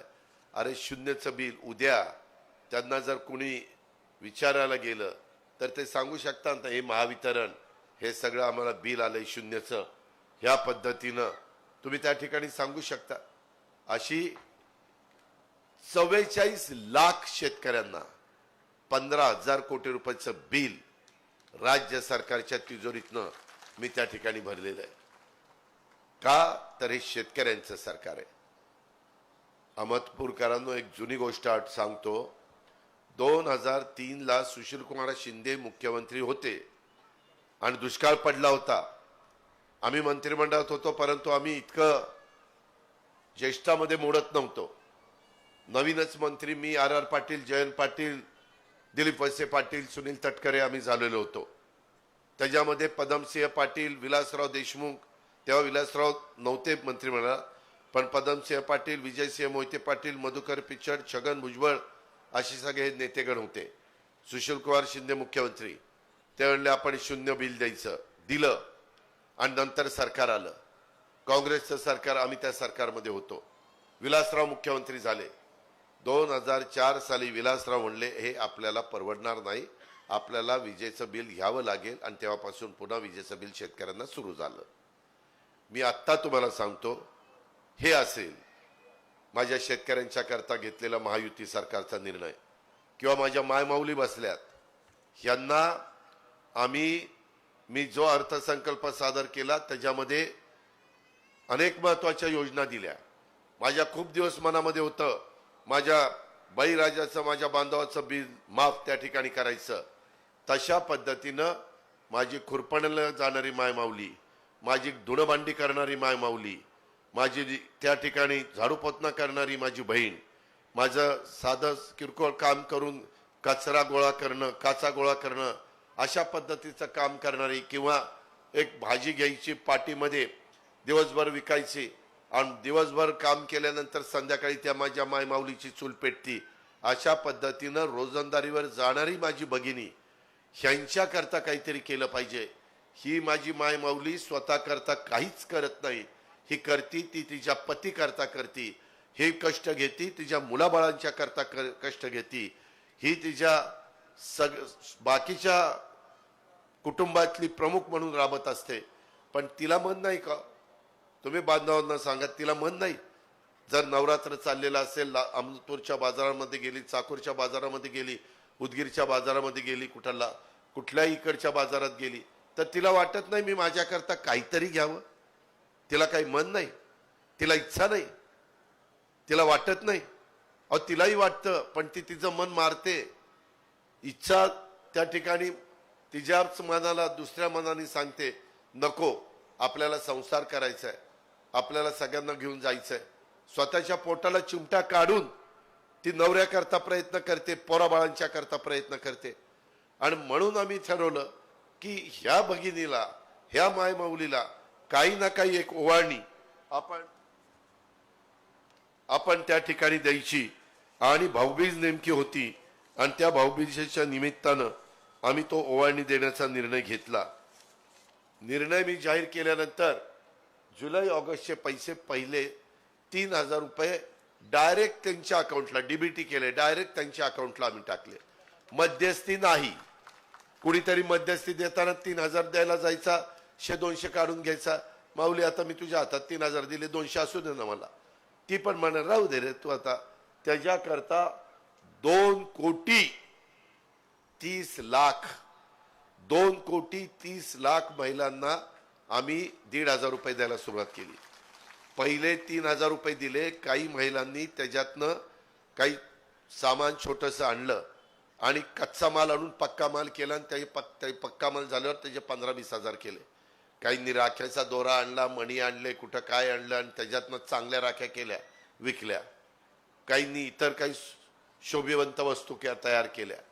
माझी मायमाऊली, माझी भगिनी डोक्याने हुशार आहे, पण आर्थिक बाबतीमध्ये सक्षम नाही, सबल नाही. आणि त्याच्यातनं त्यांनी आपलं स्वतःचं उत्पन्न वाढवण्याचा प्रयत्न केला. काही महिला मला भेटतात, अरे दादा खूप चांगलं केलं रे, माझ्या बीपीच्या गोळ्या मला मिळायच्या नाही, आता मिळायला लागल्या, माझी तब्येत पण सुधारली. अहो तिचं स्वतःचं आरोग्य चांगलं ठेवण्याच्या करता तिला ज्या गोळ्या लागतात त्या गोळ्या कोणी तिला देत नव्हतं. एवढी वाईट परिस्थिती तिची होती. मग ह्याच्यात आम्ही वाईट काय केलं? आमच्या विरोधकांनी टीका केली, बघा उधळपट्टी करायला लागले. अरे गरीबाला 2 पैसे देणं काय उधळपट्टी आहे? देऊन किती दिले तर 1,500 रुपये महिना, आणि याला तुम्ही उधळपट्टी म्हणता? काही जण कोर्टात गेले काँग्रेसवाले आणि कोर्टाला सांगितले बंद करा. कोर्ट म्हणलं नाही, सरकारचा अधिकार आहे, सरकारने करावं. तिथं धुडकावलं. पुन्हा काहींना मध्ये एक त्यांचा माजी मंत्री म्हणला, आमचं सरकार आल्यानंतर माझी लाडकी बहीण योजना बंद करणार. का? तुझ्या का पोटात दुखते? तुला काय त्रास होतोय? आज जर माझी मायमाऊली एक समाधानी होत असेल, तिला जुलै ऑगस्टचे पैसे 3,000 दिले, सप्टेंबरचे पुन्हा 1,500 दिले, आता ऑक्टोबरचे पैसे 21 ते 65 वयोगटातल्या माझ्या मायमाऊलीला, त्यांना जवळपास आम्ही आत्ता 3,000 रुपये दिले. मायमाऊलींनो 3,000 रुपये ऑक्टोबर नोव्हेंबरचे आले का हात वर करा. तेव्हा का बाबासाहेब एवढ्या महिलांना आलेत. माझे जसं संजय मंत्री आहे तसं आदिती तटकरे मंत्री आहे. ती त्या खात्यामध्ये बघते. मी तिला पैसे दिले आणि तिला म्हणलं वाट बाई, आणि तिनं ते प्रत्येकाच्या अकाउंटला पाठवले. मागच्या वेळेस पैसे दिले ते रक्षाबंधनाची ओवाळणी होती. ह्यावेळेस जे पैसे दिले 2 दिवसावर दसरा आलाय. दसऱ्यानंतर दिवाळी 20 दिवसांनी येते. दिवाळीची भाऊबीजेची ओवाळणी माझ्या मायमाऊलीनं माझ्या बहिणीला दिली. काय कुणाला वाईट वाटायचं कारण आहे? आम्ही विकास कामाला निधी कमी केलाय का? आज बॅरेजेसचे कामाचं त्या ठिकाणी भूमिपूजन करायचं होतं. आज इथली प्रशासकीय इमारतीचं उद्घाटन करायचं होतं. आज वेगवेगळ्या कामाचा शुभारंभ करायचा होता. काही कामं पूर्ण झाली त्याचे उद्घाटन. ह्याच्यात बिघडलं कुठं? पण काहींना बघवत नाही. अरे काही जण श्रीमंताच्या मुली तोंडात सोन्याचा चमचा तोंडात घेऊन जन्माला येतात. त्यांना काय करणार आहे 1,500 रुपयाची किंमत? जी गरीब आहे तिला ती कळती किंमत. जे काही शिलाई मशीन, कोण माझी भाजी विकणारी, फळं विकणारी महिला, ती त्याचं भांडवल म्हणून उपयोग करायला लागली. हे तर आम्हाला पाहिजे. तिच्या चेहऱ्यावर आता पहिल्यापेक्षा हसू दिसतं, आनंद दिसतो, उत्साही दिसते. ती डायरेक्ट आता तिचे पैसे स्वतः काढती. त्याच्यामध्ये मी तुम्हाला सांगतो, ते पैसे तुमच्या करतायत, तुम्ही वापरा. उद्याच्याला कोणतरी येईल की उसनं दे, त्याला म्हणू तू कधी ह्याच्या आधी उसनं दिलं का मला? आता मागतोय उसनं, आता माझं आहे, माझं मला करू दे ना. सरळ सांगा, काय बिघडत नाही. हा तुमचा हक्क आहे, हा तुमचा अधिकार आहे. आणि ह्या पद्धतीनं आम्ही मायमाऊलीला त्या ठिकाणी मदत करतोय. भावंडांनाही मदत करतोय. जे लाईटचं बिल दाखवलं 15,000 कोटी रुपये, काही कमी रक्कम नाही. त्याच्यामध्ये आता हेही ठरवलंय, तेही शेतकरी बांधवांना सांगतो, साधारण आपल्या इथली महाराष्ट्रातली 35 ते 36 हजार एकर जमीन सगळ्या कलेक्टरांना, विभागीय आयुक्तांना सांगितलं. बॅरन लँड आपली सरकारची कुठं कुठं आहे, जिथं झाडं नाही, काही नाही.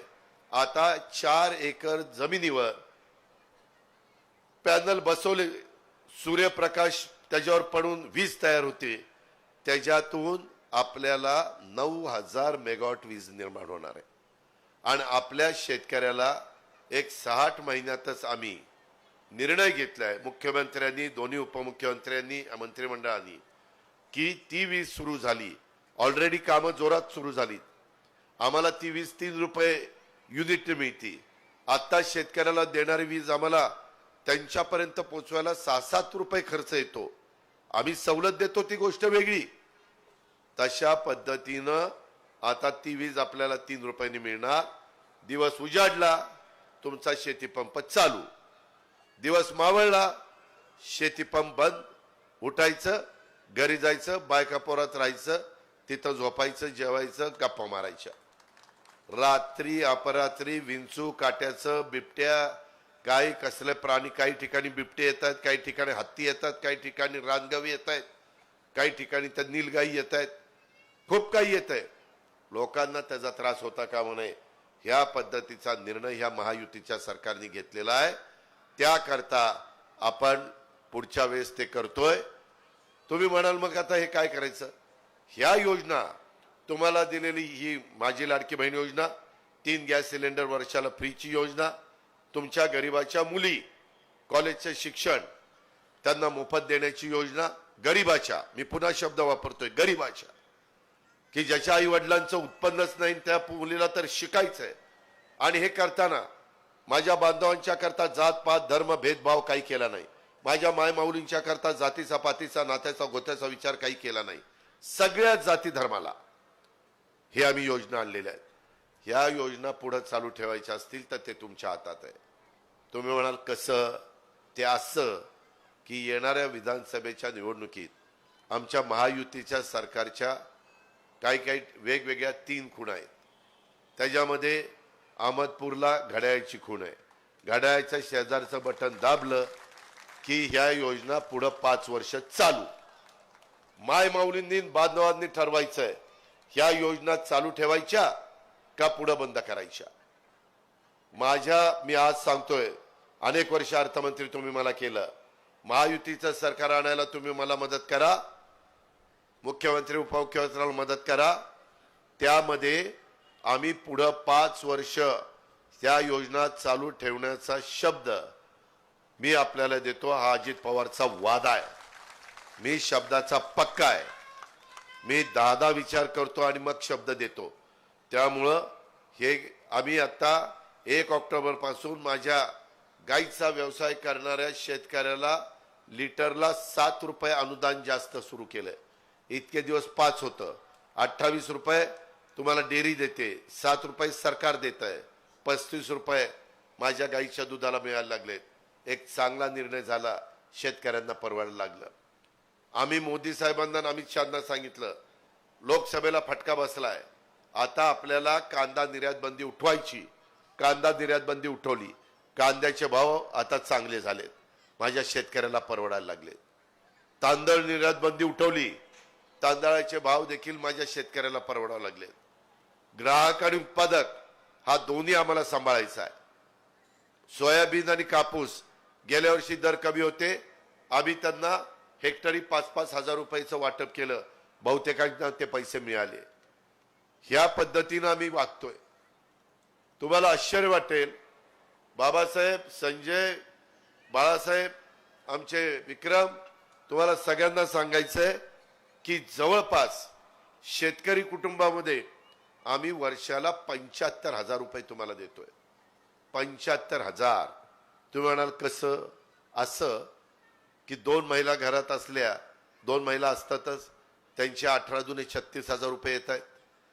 त्याच्यानंतर तुम्ही शेतकरी म्हणून तुम्हाला 12,000 रुपये मिळत आहेत.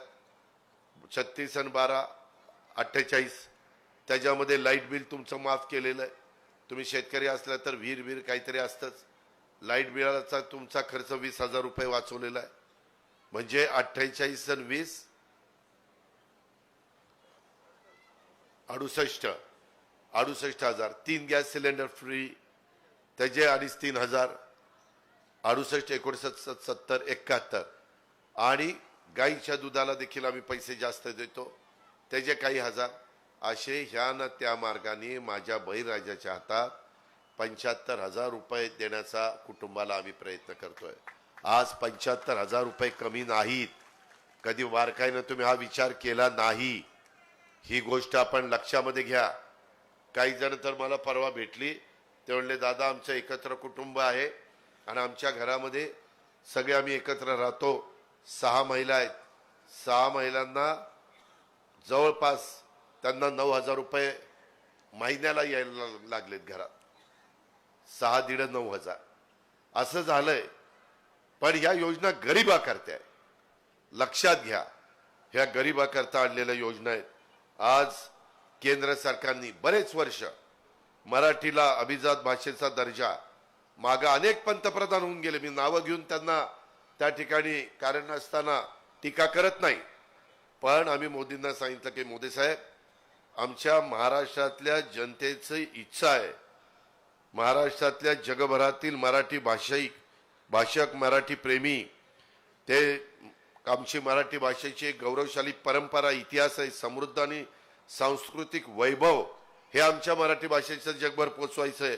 मराठी भाषा ही ज्ञान भाषा आहे, अर्थजनांची भाषा त्यामध्ये आहे आणि ती भाषा 2000 वर्षापूर्वीपासून चालत आलेली आहे.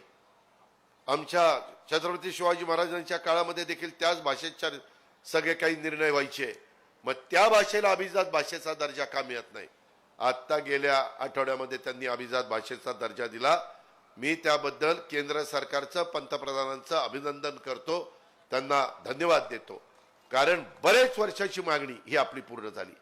अहमदपूरकरांना तुम्हाला अंदाज येत नाही, जे याचा अभ्यास करतील त्यांना माहिती आहे की मराठीला अभिजात भाषेचा दर्जा मिळाल्यानंतर आता पुढं कित्येक वर्ष एक गौरवशाली परंपरा, समृद्ध असा वारसा हा तुमच्या माझ्या मराठी भाषेला त्याच्यातनं लाभणार आहे.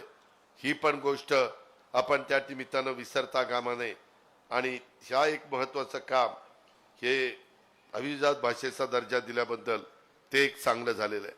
आज इथं कामं होत असताना गुणवत्तापूर्ण अशा प्रकारची कामं आम्ही करण्याचा प्रयत्न करतो, दर्जेदार काम करण्याचा प्रयत्न करतो. ते आमचं स्वप्न आहे.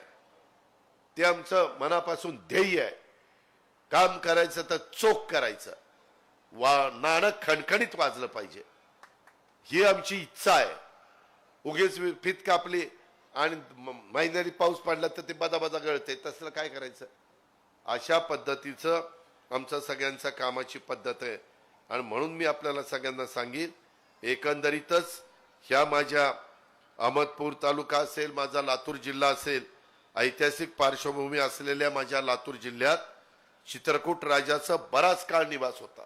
चित्रकूट राजा मात्र या जिल्ह्यावर शतकानुशतक सातवाहन, शक, चालुक्य, यादव, दिल्लीचे सुलतान, महामनी, आदिलशाही आणि नंतर मुघल यांची सत्ता राहिल्याचा इतिहास आहे. आपल्या अहमदपूर तालुक्यासह लातूर जिल्ह्याला प्राधान्य देण्याचा आमचा सगळ्यांचा प्रयत्न आहे. धाराशिव जिल्हा 42 वर्षापूर्वी हे विभाजन झालं. 82ला मला वाटतं अंतोले साहेब किंवा कोणतरी अंतोले साहेब मुख्यमंत्री होते आणि हा लातूर जिल्हा आणि पूर्वीचा उस्मानाबाद आता धाराशिव ते वेगळे झाले आणि स्वतंत्र ओळख आपली झाली. लातूर जिल्हा त्याच्यानंतर शैक्षणिक औद्योगिक विकासात हा जिल्हा पुढे येतोय. एकेकाळी शैक्षणिक क्षेत्रातल्या लातूर पॅटर्नची चर्चा संपूर्ण महाराष्ट्रामध्ये झाली. विद्यार्थ्यांचा लातूर पॅटर्नकडे ओढा असायचा. आज विद्येचा माहेरघर म्हणून देखील आपल्या जिल्ह्याकडे त्या ठिकाणी बघितलं जातं. आणि या जिल्ह्यातल्या राजकीय व्यक्तिमत्वांमुळं लातूरचा राजकारणात देखील दबदबा असायचा. मग माजी मंत्री केशवराव सोनवणे असतील, माजी मुख्यमंत्री त्याच्यामध्ये आणि केंद्रीय मंत्री विलासराव देशमुख असतील, त्याच्यामध्ये शिवाजीराव निलंगेकर असतील, माजी गृहमंत्री शिवाजीराव पाटील चाकूरकर असतील, बाळासाहेब जाधव असतील, संभाजी पाटील निलंगेकर असतील, यांच्यासारख्या राजकीय व्यक्तिमत्वांनी संपूर्ण राज्यभर ह्या लातूर जिल्ह्याचं वलय निर्माण केलं आणि त्याच्यातूनच लातूरचं नाव ह्या लोकांनी मोठं केलं. आणि आता आम्ही त्यामध्ये पाण्याचे प्रश्न सोडवतोय. त्याच्यातूनच माझ्या मागं बाबासाहेब म्हणले की दादा काही बाकीचं नको, लातूर जिल्ह्यात वाहणाऱ्या मांजरा नदीमुळं लातूर जिल्ह्यात बहुतांशी भाग सिंचनाखाली आलाय. तर तुमच्या माझ्या अहमदपूर तालुक्यातनं लेंडी आणि मन्याड या नद्यांच्यामुळं माझ्या अहमदपूर तालुक्यातला काही भाग जमिनी ओलिताखाली आल्यात. मात्र पावसाळा गेला नंतर इतर काळात या भागातल्या सिंचनाची पिण्याची पाण्याची समस्या एवढी गंभीर होते की आपल्यालाच कळत नाही, अरे पावसाळ्यात एवढं पाणी वाहत होतं ना, आता पाणी गेलं कुठं. आज शेणकूड येथील बॅरेजचं आपण त्या ठिकाणी शुभारंभ करण्याचं झालंय म्हणून समजा. या बॅरेजमुळं माझ्या अहमदपूर तालुक्यातल्या शेतकऱ्यांच्या सिंचनाची सुविधा मिळणार आहे. बॅरेजेसच्या आसपासच्या गावातील पाण्याच्या पातळीमध्ये वाढ होणार आहे. भूगर्भातली पाण्याची पातळी वाढणार आहे. विहिरींना पाणी वाढणार आहे. अनेक गावातील पिण्याचा पाण्याचा प्रश्न सुटणार आहे. नव्याने बॅरेज निर्माण करण्याबरोबरच आम्ही कोल्हापूर पद्धतीच्या बंधाऱ्याचं बॅरेजमध्ये रूपांतर करून पाणी साठवण आणि सिंचन क्षेत्रात वाढ करण्याबाबतचं धोरण हे शासनाने आखलंय. आणि त्यामुळं कमी खर्चात कमी वेळेत जास्तीत जास्त शेतकऱ्यांना सिंचनाचा लाभ मिळवून देण्याचं आमचं काम आहे.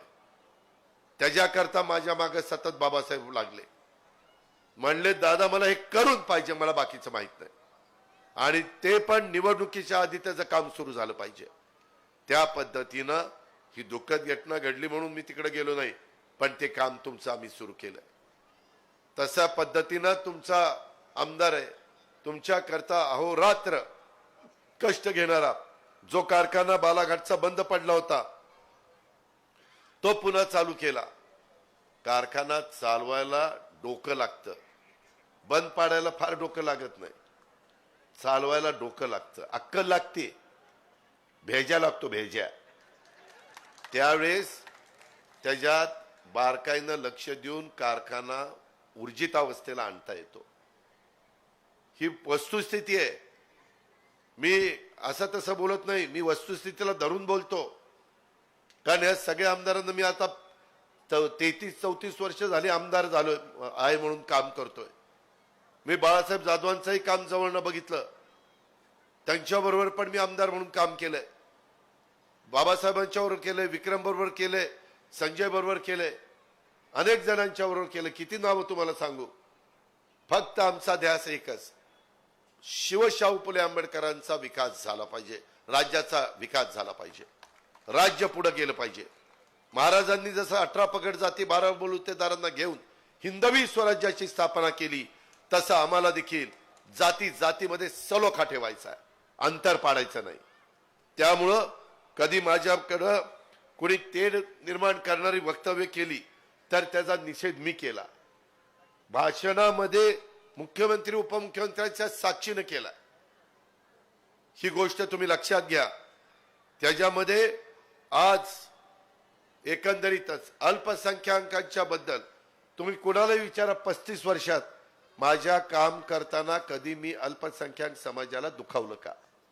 त्यांचे शादीखाने असतील, त्यांच्याकरता उर्दू शाळा असतील, त्यांच्याकरता दफनभूमी असेल, त्या दफनभूमीला वॉल कंपाऊंड करण्याचं काम असेल, त्यांच्या इतर वक्फ बोर्डाच्या संदर्भातले काही प्रश्न असतील, वक्फ बोर्डाच्या जमिनीच्या संदर्भातले काही प्रश्न असतील, ते आपण सोडवण्याचा प्रयत्न केला.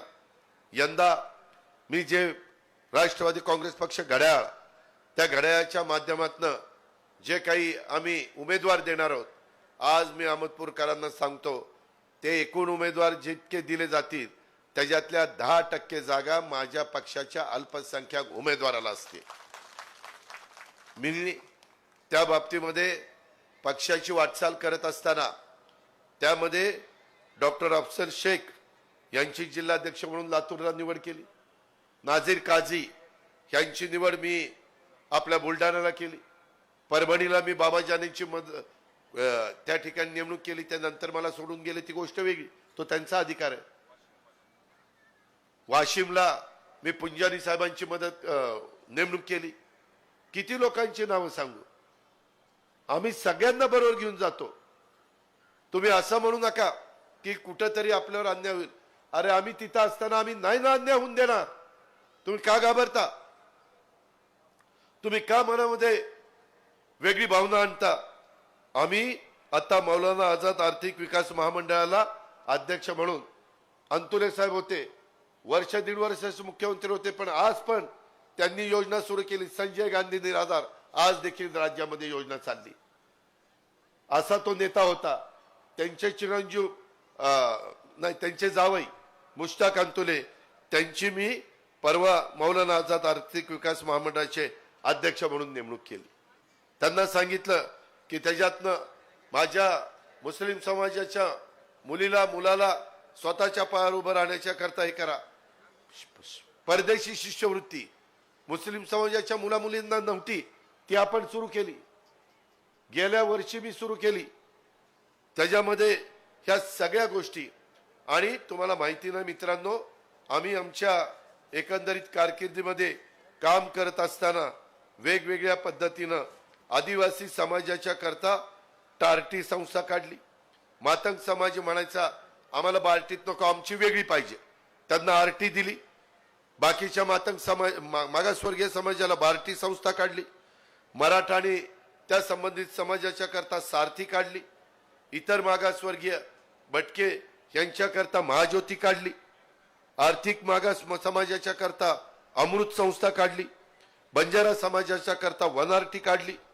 आणि अल्पसंख्याक समाजाला देखील कधीही इतक्या वर्ष काँग्रेसचं राज्य होतं, कधी नाही दिलं. आम्ही अल्पसंख्याक संशोधन प्रशिक्षण केंद्र त्याच्याकरता मार्टी संस्था काढली. आम्ही काम केलं नाही, ह्या गोष्टी झाल्या नाही. शेवटी आम्हाला हे बोलवून सांगावं लागतंय. बाकीचे काही न करता मतं घेतात. आम्ही प्रत्येक समाजाच्या करता भांडतोय.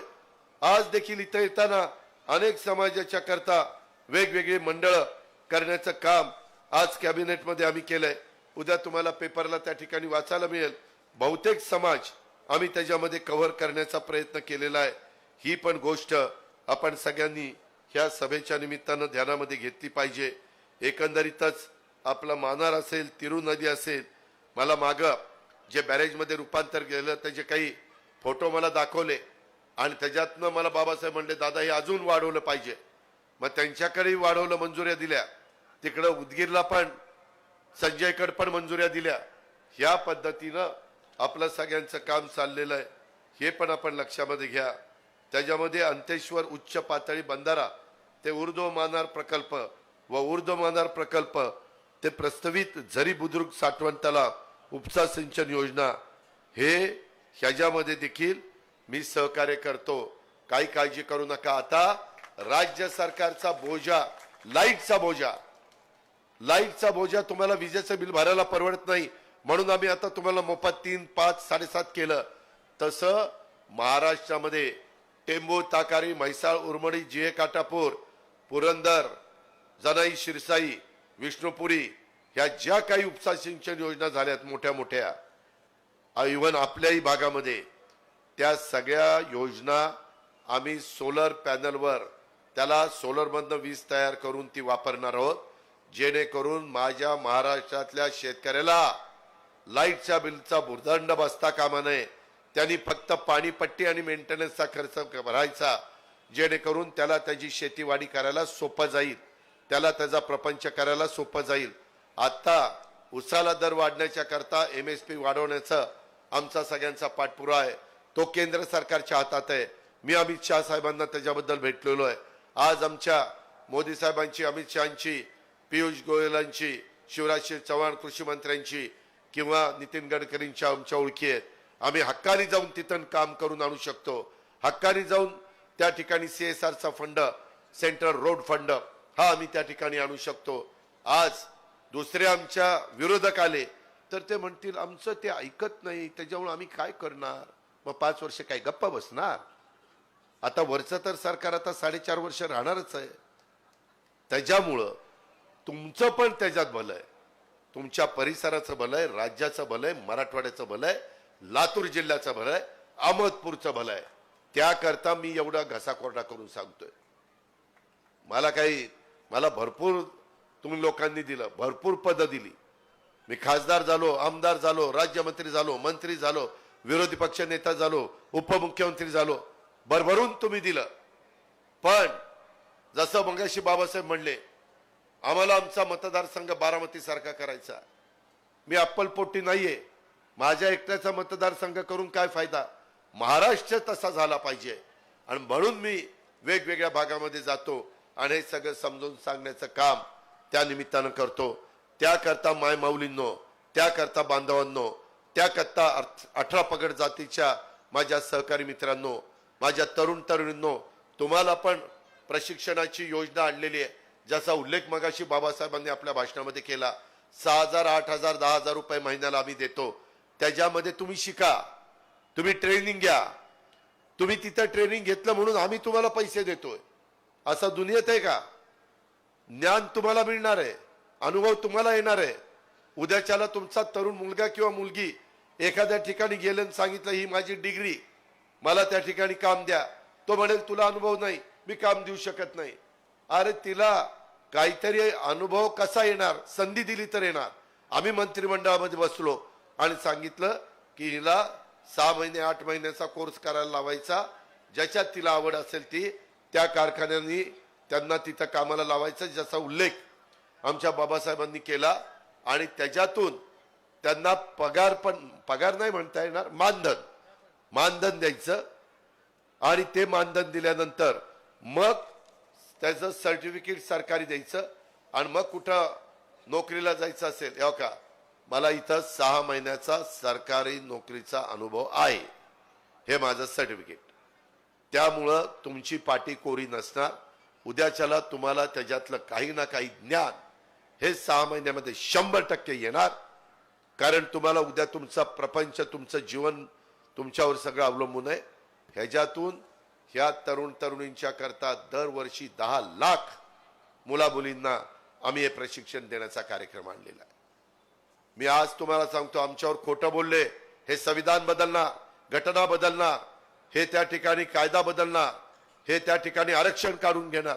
अरे कुणी सांगितलं. आता परवा काल का परवाच हरियाणाचे इलेक्शन झाल्या, हे काँग्रेसवाले आत्ता आलोच निवडून यायच्या आधी ही मुख्यमंत्री ह्याच्याकडे हे खातं, त्याच्याकडे ते खातं, त्याच्याकडे ते खातं, त्याच्याकडे ते खातं. आणि जेव्हा निकाल लागला पडली बदा बदा बदा. काय झालं? असं कुठं असतं? गुडघ्याला बाशिंग बांधून फिरायचं असतं? अरे यांचा विश्वास जोपर्यंत आम्ही संपादन करू शकत नाही तोपर्यंत आम्ही तिथं बसूच शकत नाही. म्हणून तर यांना विनंती करायला आलोय, म्हणून तर यांना समजावून सांगायला आलोय. ही गोष्ट अहमदपूरकरांनो लक्षात घ्या. बाकीचे पुढारी निव्वळ वेगवेगळे स्वतःचा स्वार्थ साधतायत. मला माझा स्वार्थ साधायचा नाही. माझ्या राष्ट्रवादीला, माझ्या घड्याला आमचा कुठला स्वार्थ साधायचा नाही. आम्हाला समाजाचं भलं करायचंय, शिवशाहू फुले आंबेडकरांच्या विचारधारेने पुढे न्यायचंय. ते नेण्याच्या करता ती आपण करू शकता. ती जबरदस्त ताकद तुमच्या हातामध्ये आहे. आणि तुमचं बोट जे कुठलं बटन दाबेल ते उद्याच्याला निवडून येणार आहेत. आम्ही हे सगळं तुमच्या करता करतोय. आम्हाला हे पुढे तुमच्या करता करायचंय. ह्याचं सातत्य आम्हाला टिकवायचंय. त्याकरता तुम्ही घड्याळाच्या शेजारचं बटन उद्याच्या काळामध्ये दाबावं हीच आग्रहाची, नम्रतेची, कळकळीची विनंती करतो. आणि पुन्हा एकदा ह्या अहमदपूर आणि ह्या विधानसभा मतदारसंघाचा सर्वांगीण विकास बाबासाहेबांच्या रूपाने त्या ठिकाणी करून घ्यावा अशी आग्रहाची, नम्रतेची, कळकळीची विनंती करतो. माझ्या माय माऊली, माझे बांधव एवढ्या मोठ्या संख्येने आले त्याबद्दल सर्वांना सलाम. धन्यवाद. जय हिंद, जय महाराष्ट्र. धन्यवाद दादा. आपण आपल्या मार्गदर्शनामधून विविध योजना ज्याचा विकास केला त्याचीही आपण या ठिकाणी बिरदावली या ठिकाणी सांगितली. यानंतर आभार शिवानंद तात्या हेंगणे यांना विनंती करतो की आपण आभार प्रदर्शित महाराष्ट्राचा बुलंद आवाज, अजितदादा एकच वादा.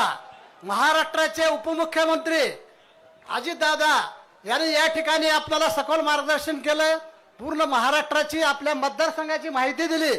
त्याबद्दल चाकूर अहमदपूर मतदारसंघाच्या वतीने या ठिकाणी जाहीर आभार. त्याचबरोबर कॅबिनेट मंत्री संजय बनसोडे साहेब, आमदार विक्रम काळे, युवकांचे अध्यक्ष सूरज चव्हाण, जिल्ह्याच्या